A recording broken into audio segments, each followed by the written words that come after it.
कि मरने से पहले है मुसलमान, कर ले इस पे गौर। किताबों का खुदा और है, बाबों का खुदा और। कहने को तो थी सबका इस्लाम है, लेकिन किताबों का जहां और है, बाबों का जहां और।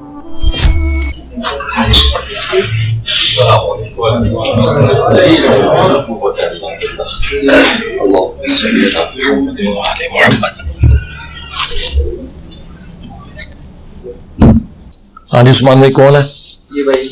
हाँ जी भाई सवाल इस तरह से है कि हम दिन में जो भी अमल करते हैं, सारा दिन में जो भी अमाल करते हैं, हर अमल पे हमें या गुनाह मिलेगा या सवाब मिलेगा। तो एक तो ये चीज़ मुझे क्लियर करनी थी कि कोई ऐसा अमल भी है कि जिस पे ना गुनाह मिलता हो ना सवाब मिलता हो, और दूसरा इस तरह से कि अगर मैं खेल रहा हूँ, वीडियो गेमिंग कर रहा हूँ या टेनिस खेलने जाता हूँ या जिम करता हूँ, तो इन चीज़ों को मैं किस तरह से एवेल्यूएट करूँगा कि मुझे इस पे अजर मिल रहा है या गुनाह मिल रहा है? ज़ाहिर है खेलने के ऊपर तो कोई अजर वाला मामला नहीं है, सवाए वो खेल जो वर्जिश से ताल्लुक़ रखते हैं, और उसमें भी अगर किसी की नीयत है क़िताल और जिहाद के हवाले से या अपनी सेहत बनाने के अतबार से, फिर तो सवाब है। बाकी एक बंदा बैठ के वैसे लूडो गेम खेल रहा है तो उस पर तो ना सवाब है ना गुनाह है, सिंपल ये चीज़ है। और ना सवाब है ना हाँ कोई नहीं उस पर नहीं है, लेकिन वो गुनाह नहीं है, क्योंकि गुनाह तब होगा जब उसकी वजह से आप अल्लाह ताला की अहकामात को कंप्रोमाइज़ कर दें। मसलन एक बंदा लूडो खेल रहा है और उधर से नमाज का टाइम हो गया और मर्द है और उसने जमात से नमाज पढ़नी है, तो वो कहता नहीं मैं गेम खत्म करके उठूंगा और जमात रह जाती है, तो इसका मतलब है कि वो कंप्रोमाइज़ हो गया ना। और अगर इस तरह कंप्रोमाइज़ नहीं हो रहा तो जो मर्जी खेलें, जो भी शरीक खेलें, बशर्ते कि उन गेम्स के ऊपर कोई जुआ ना हो। बाज़ औक़ात आजकल तो लूडो भी लोग जुए के साथ खेल रहे हैं, तो वो कोई चीज़ उसे अगर पोल्यूट कर देगी फिर उसके ऊपर शरीय हुक्म लगेगा, अदरवाइज कोई उसमें नहीं है। और वो ठीक हो गया, ठीक है आप निकले फिर, जज़ाकल्लाह। सवालों पे जाएं, उड़ के चलते जाएं। यहाँ बैठे क्योंकि प्रोग्राम तो खत्म हो चुका है ना, आपको बात को इसलिए बुलाया एड्रेस, क्योंकि यहाँ बैठे 50 बातें और दोबारा में आ जाएंगी, फिर तो मैं अगली द्वार तक बैठा। अस्सलाम वालेकुम सर। और सर जी भाई मेरा तलक बुरे वाला से है। अच्छा माशाल्लाह। आबिद खान नाम है मेरा। जी जी। और यहाँ तो वैसे कोई मुझे जानता नहीं, लेकिन कहने का मकसद है कि करामत ही होगी है। मैं रिसर्च पेपर ले जाना भूल गया था, वापस आया हूँ तो मुलाकात का एक ज़रिया बन गया मेरा। तो मेरा सवाल ये है कि आप बार बार ये बात करते हैं कि अशरफी रसूलुल्लाह या वो कलमे की जो आप बात करते हैं, लेकिन ना कोई उनके उलमा पढ़ाते हैं ये इस बात को, तो ना उसको कोई लेकर चलते हैं। लेके चल रहे हैं ना, नहीं चल रहे, वो गलत कहते नहीं इसे, वो मानते हैं ये चीज़ गलत है, कहाँ मानते वो हैं? आपके सामने नहीं कह सकते, क्योंकि वो आपको सामने कहेंगे तो वो आपको मुजद्दिद मानेंगे। जो आप कहते हैं कि तो मेरे भाई अगर कोई शख्स ये कहे, इसका जवाब मैं आपको बड़े एक आसान लैंग्वेज में देता हूँ, आपको आपकी जुबान में समझाता हूँ। अगर कोई कादियानी है और वो कहे कि मैं गुलामत कादियानी को दज्जाल मानता हूँ, लेकिन चूंकि अली भाई की वजह से मुझे खत्म नबूवत क्लियर हुई है, मैं इकरार नहीं कर सकता, तो आप ऐसे कादियानी को मुसलमान समझते हैं? कैमरे की तरफ देख के ऐसे कादियानी को आप मुसलमान मानेंगे? नहीं, मुसलमान क्यों माने? बस ठीक है, तो वो बाकियों के लिए भी यही जवाब है, आपने खुद दे दिया, ठीक हो गया। तो अगर आपने ये लिखा है कि बाबे तो कोई शय ही नहीं, अगर कोई वाकई बाबा निकला है तो जिसको आपने कहा भी कोई शय ही नहीं, आपने उसने ये बात कही ना हो जो आपने कही है। मैंने किसी बाबे को कभी भी नहीं कहा कि तू कोई शय नहीं है, मुझे कोई एक वीडियो दिखाए, मैंने बताया क्या ही नहीं किसी बाबे को। उनसे मुताल्लिक अगर किसी ने गलत कह भी दिया तो मैंने कभी नहीं कहा मेरे भाई, ये मैं आपके साथ हूं जी, मैंने कभी नहीं कहा कि ये जो है वो बात जो है वो अली बिन उस्मान अजमेरी ने कही है। मैंने कहा जो इनकी किताब में उनकी तरफ मंसूब है, और मैं साथ बोलता हूं कि मैं उसने जन रखता हूं कि उन्होंने नहीं कहा होगा, मैंने ये नहीं कहा। लोग कहते हैं कि भी नहीं, लोगों को छोड़ दें, सबर कर जी। मैं ये और सवाल कर देता हूँ कि भी वो पहले जो दीन आया वो उसका जवाब मैंने दे दिया कि अभी जो दीन आया सही था कि ये वाला सही। लोग कहते हैं जो 1400 साल पहले जो दीन आया ही नहीं ना, उसकी वजह मतलब यानी इस्लाम यहाँ कैसे आया इस जगह पे? इस्लाम मैं बता दूं, इस्लाम यहाँ जाकिर नाइक ने हिंदुओं को कलमा पढ़ा के मुसलमान किया है, जाकिर नाइक लेके आया इस्लाम यहाँ पे। उससे पहले जो मुसलमान थे वो कैसे हो? वो जरा बेलवियों से पूछें कि जो जाकिर नाइक ने मुसलमान किए हैं हिंदू, तो ये जाकिर नाइक क्या वलीउल्लाह है? वो तो नहीं मानेंगे। बस तो हम पुरानों को हम भी नहीं मानेंगे। क्यों नहीं मानेंगे? हाँ, वो क्यों नहीं मानेंगे? लाइलाज बीमारियों की शिफा यहीं पे है अल्लाह के फजल से, रूहानी। बल्कि ये वो दरगाह है जहां मुर्दा भी जिंदा हो जाता है, जो रूहानी तौर पे मुर्दा हो चुका हो ना बाबों के हाथों, वो यहाँ पे वो मुर्दा कुम भी जिंदा हो जाता है इल्म के दलाइल के ऊपर। बाकी दूसरे वाला मुर्दा तो कोई भी नहीं जिंदा कर सकता सवाए अल्लाह के। तो वो कहते हैं कि भाई जाकिर नाइक ने जो हजारों हिंदुओं को कलमा पढ़ाया, चूंकि जाकिर नाइक के अकीदे ठीक नहीं है, ठीक है, लिहाजा वो उनकी दलील टूट गई जो ये कहते हैं ना कि कलमा पढ़ाना किसी की बुजुर्गी की दलील नहीं है। हम भी यही कहते हैं कि पुराने सूफिया का कलमा पढ़ाना उनके बुजुर्ग होने की दलील नहीं है जब तक कि उनके अकीदे कुरान के मुताबिक ना हो। अब तो मैं अगली बात करता हूं, जिन जमानों में यहां सूफिया सुन्नियत फैला रहे थे ना, उसी जमाने में ईरान में मुसलमानों के बुजुर्ग शीयत फैला रहे थे, वो भी 1000 साल पुराने हैं। उनको सुन्नी काफिर कहते हैं। उनको यह नहीं नजर आता कि उन्होंने आतिश परस्तों को इस्लाम की तरफ लेके आए या सुन्नियों को उन्होंने शीयत में दाखिल किया। वो कहते हैं अकीदे खराब है। बस असल मसला यह है कि ये भी यही कहते हैं अकीदे खराब है। हमारे नजदीक भी जिन बुजुर्गों की तरफ आप अपने आप को मंसूब कर रहे हैं उनके अकीदे खराब हैं। देखें, एक बुजुर्ग अपनी किताब में अगर नबी इस्लाम के बारे में गुस्ताखाना बातें लिख रहे हैं और ये कह रहे हैं कि उसी ने लिखी है, लेकिन आपको समझ नहीं और मुझे समझ आ गई कि ये गलत लिखा हुआ है, ये तो हम कहते हैं ना उन्होंने नहीं कही होंगी, लेकिन जो बुजुर्गों के मानने वाले हैं ना वो कहते हैं उन्होंने कही है, आपको समझ नहीं आ रही। हम कहते हैं हमें समझ है। जैसे गुलाम अहमद कादियानी के मानने वाले कहते हैं कि हम भी आखिरी नबी रसूलुल्लाह को मानते हैं, आपको समझ नहीं आ रही हम क्या कह रहे हैं। आप जाएं कादियानियों के पास, वो ये नहीं कहते कि गुलाम अहमद कादियानी आखिरी नबी है, वो कहते हैं आखिरी नबी नबी इस्लाम ही है। वो हजरत अबू बकर, उमर, उस्मान, अली को चारों को खलीफा मानते हैं। फिर आप कहेंगे यार तुम उनको तकलीफ क्या है? वो जो तकलीफ है ना वो छुपाते हैं, जिस तरह तकलीफ इन्होंने ही अपनी वाली तकलीफ छुपाई हुई है। अब आपने कहा कि मैंने किसी बुजुर्ग को कहा और वो बुजुर्ग निकल आया। मैंने किसी बुजुर्ग को भी बाई नेम कभी ये नहीं कहा कि वो काफिर है, वो गुस्ताख है। मैंने हमेशा उसकी तालीमात पे बात की और एंड पे यही कहा है, हो सकता है मरने से पहले उसने तौबा कर ली हो सकता है उसने ये ना कहा हो। हाँ, मैं उनको बुजुर्ग नहीं मानने के लिए तैयार। अब आप कहेंगे बुजुर्ग ना मानू, भाई अगर तो कहीं दीन में लिखा हुआ है कि किसी बुजुर्ग को बुजुर्ग ना मानने वाला काफिर है, या इस्लाम लाने के लिए ला इलाहा इल्लल्लाह मुहम्मद रसूलुल्लाह के बाद अब्दुल कादिर जिलानी वलीउल्लाह भी पढ़ना होता है, या सुल्तान बहु वलीउल्लाह भी पढ़ना होता है इस्लाम में दाखिल करने के लिए, तो फिर मैं आपकी बात मान लूंगा। जब इस्लाम का इनके मानने ना मानने से कोई ताल्लुक नहीं है। इस्लाम तो है कुरान, सुन्नत, आखिरत, खत्म नबूवत, हदीसों को मानने का नाम है।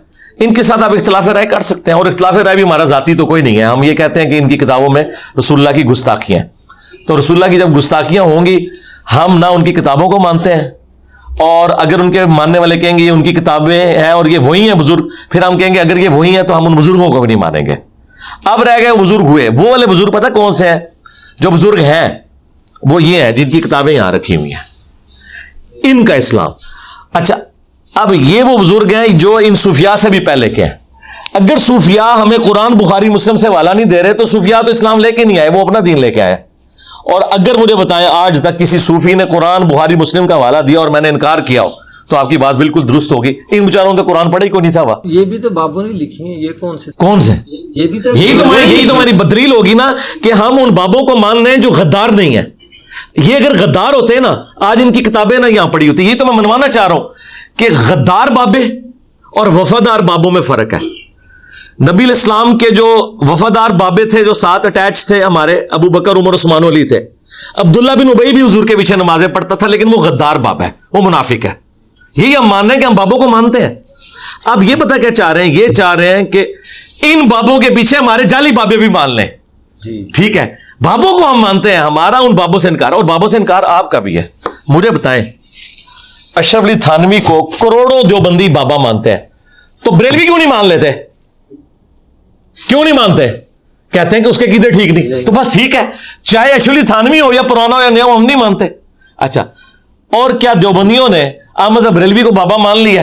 नहीं। तो सारे बाबों के इनकार, ये मैं अकेला नहीं हूं। ये जो हमें कहते हैं ना, जितने मौलवी आगे कह रहे हैं मैं बाबों को नहीं मानता, खुद सबसे बड़े गद्दार हैं बाबों के।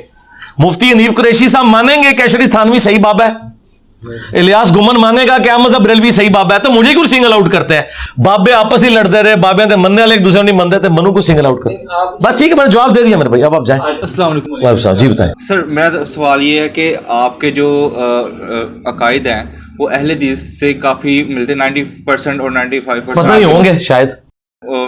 मेरे कायद कुरान और सुन्नत में लिखे, आप सवाल करें, सवाल। और अहले हदीस की वहाँ आपको एक्सेप्ट भी कर चुकी है मोस्टली, ठीक है, और उनके ओलमा क्यों नहीं आपको एक्सेप्ट? यार एक मिनट, अच्छा ये जो एक्सेप्ट नहीं कर रहा सवाल उससे होगा या मुझसे होगा? सर नहीं, आप भी तो इस तरह कुछ कर सकते हैं ना कि मेरे भाई आप पूछ रहे हैं इंडियन क्रिकेट टीम का और सवाल नजम सेठी से कर रहे हैं। नजम सेठी कैसे बताएगा इंडियन टीम के बारे में?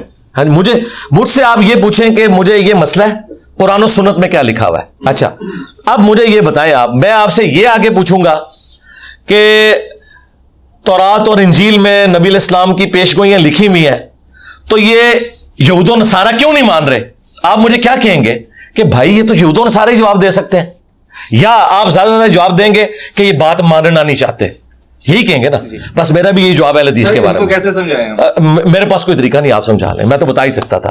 कुरान में हुजूर सल्लल्लाहु अलैहि वसल्लम को कहा गया, ए नबी इन्नका ला तहदी मन अहबब्ता वलाकिन्नल्लाह यहदी मन यशा, जिससे आप मोहब्बत करते हैं आप भी उसे हिदायत नहीं दे सकते, अल्लाह जिसे चाहता है हिदायत देता है।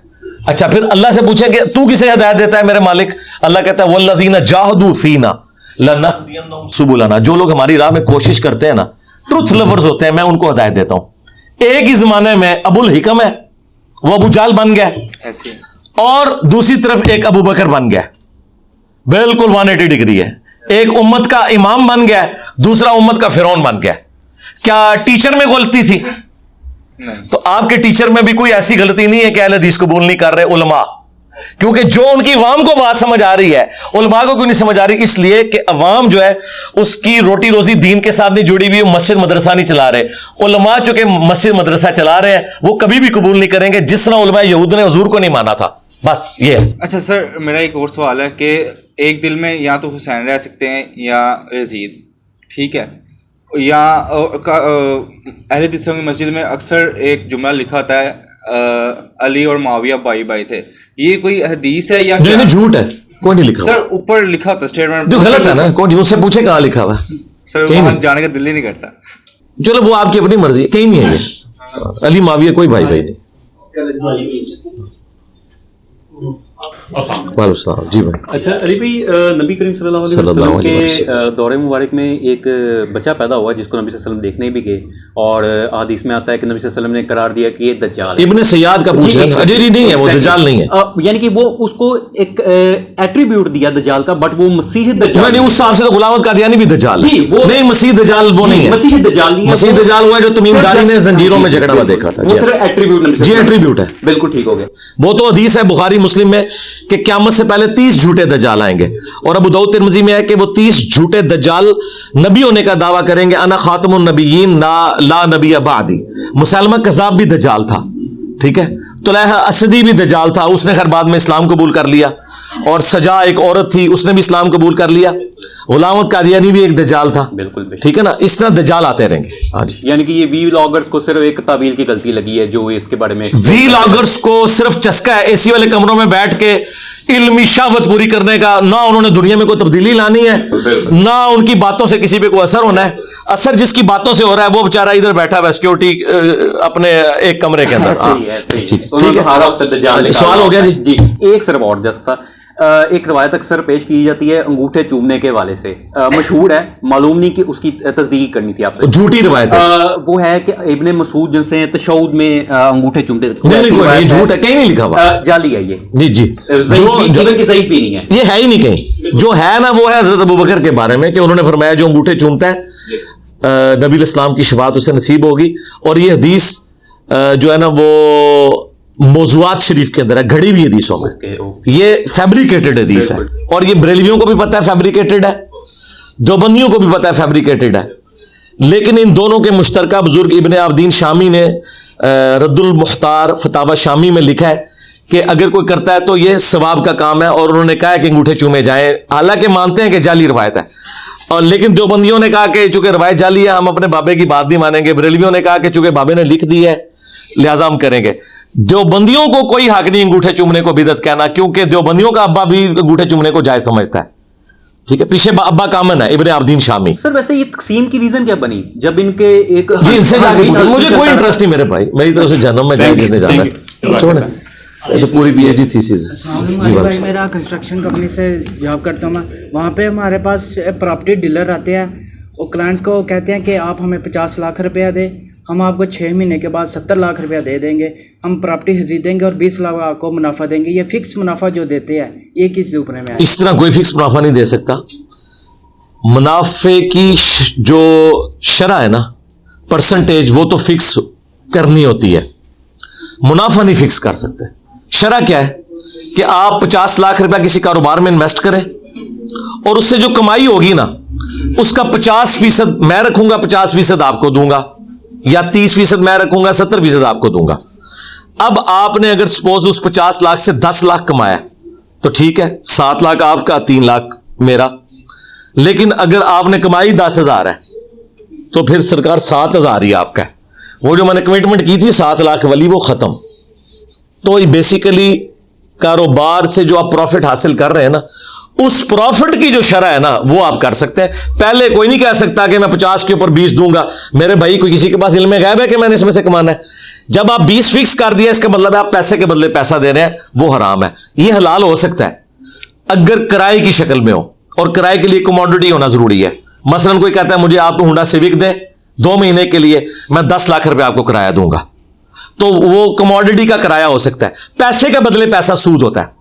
मकान के बदले किराया हो, गाड़ी के बदले किराया हो, वो दुरुस्त है क्योंकि वो गाड़ी इस्तेमाल में ला रहा है और वो कारोबार हो रहा है। ठीक हो गया। एक और सवाल है, आप सल्लम की 3 बेटियां बताई जाती हैं, आप सल्लम की 4 हैं टोटल। 4 बेटियां। आप सल्लम की जो हज़रत फातिमा है उनकी औलाद को अहले बैत कहा जाता है। दूसरी बेटियों की वो औलाद आगे चली नहीं है, औलाद उनकी कोई नहीं चली ना। वो चलती भी तो अहले बैत नहीं होनी थी।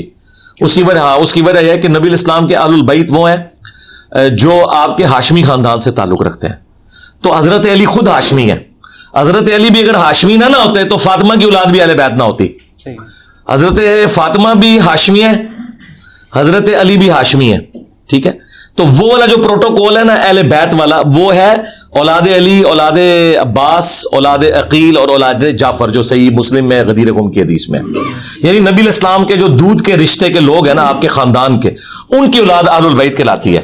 हजरत उस्मान गनी रज़ियल्लाहु ताला दमाद रसूल जरूर है, लेकिन उनकी औलाद जो है ना वो आले रसूल नहीं हो सकती। हाँ, क्योंकि वो बाप की तरफ से हाशमी नहीं है ना, वो बनु उमैया से है।